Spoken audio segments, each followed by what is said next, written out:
Good morning बच्चों। आज हम लोग पढ़ेंगे पाठ 1 का शेष भाग। तो चलिए, हम लोगों ने पेज 6 पढ़ लिया था, आज पढ़ेंगे पेज 7 पर है व्याकरण किसे कहते हैं। व्याकरण के द्वारा हम किसी भाषा को शुद्ध लिखना, शुद्ध पढ़ना तथा शुद्ध बोलना सीखते हैं। व्याकरण से हमें वाक्यों की अशुद्धियों का ज्ञान होता है। जैसे 1 नंबर में राम खाना खाती है, इसका शुद्ध रूप होगा राम खाना खाता है। 2 नंबर में दीपा गीत गाता है, इसका शुद्ध होगा दीपा गीत गाती है। अब व्याकरण की परिभाषा। व्याकरण वह शास्त्र है जिसके द्वारा हमें भाषा के शुद्ध और अशुद्ध रूप का ज्ञान होता है। इसे हम ऐसे बोल सकते हैं कि व्याकरण वह शास्त्र है जिसके द्वारा हम शुद्ध बोलना, लिखना और पढ़ना सीखते हैं। व्याकरण के 3 भेद होते हैं: वर्ण विचार, शब्द विचार और वाक्य विचार। वर्ण विचार में वर्णों के स्वरूप, भेद, प्रकार आदि का अध्ययन किया जाता है। शब्द विचार में शब्दों के स्वरूप, भेद, प्रकार, लिंग, वचन आदि के विषय में अध्ययन किया जाता है। और वाक्य विचार में भी वाक्य रचना, वाक्य भेद, विराम चिन्ह आदि के विषय में अध्ययन किया जाता है। अब साहित्य किसे कहते हैं। संसार में अनेक भाषाएं हैं। विभिन्न विद्वानों ने इन भाषाओं में अपने विचारों को लिखकर भविष्य के लिए सुरक्षित रखा है, जिससे मानव जाति का मानसिक तथा बौद्धिक विकास हो सके। यही ज्ञान कोश उस भाषा का साहित्य कहलाता है। अब साहित्य की परिभाषा इस प्रकार कर सकते हैं: किसी भाषा के संचित ज्ञान कोश को उस भाषा का साहित्य कहते हैं। साहित्य का वर्गीकरण यानी भेद। साहित्य के भी 2 भेद होते हैं।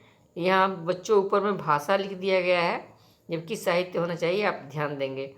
तो रचना की दृष्टि से साहित्य को 2 भागों में वर्गीकृत किया जाता है। पहला है गद्य और दूसरा पद्य। गद्य में इसके अंतर्गत कहानी, लेख, उपन्यास, नाटक आदि आते हैं, इन सबको गद्य कहा जाता है। और कविता वगैरह जो लिखते हैं बच्चों, उससे पद्य कहते हैं। तो पद्य में इसके अंतर्गत दोहा, कविता, गीत, पद आदि आते हैं। तो ये हो गया, हमारा लेसन पूरा हो गया।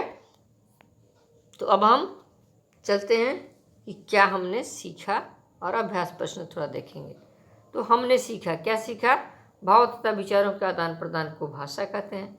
भाषा के 2 प्रकार हैं: मौखिक भाषा और लिखित भाषा। किसी भाषा के लिखने की विधि को लिपि कहते हैं। किसी भाषा के संचित ज्ञान कोश को साहित्य कहते हैं। और साहित्य के 2 भाग हैं, गद्य और पद्य। तो हो गया, ये हम लोगों ने जाना।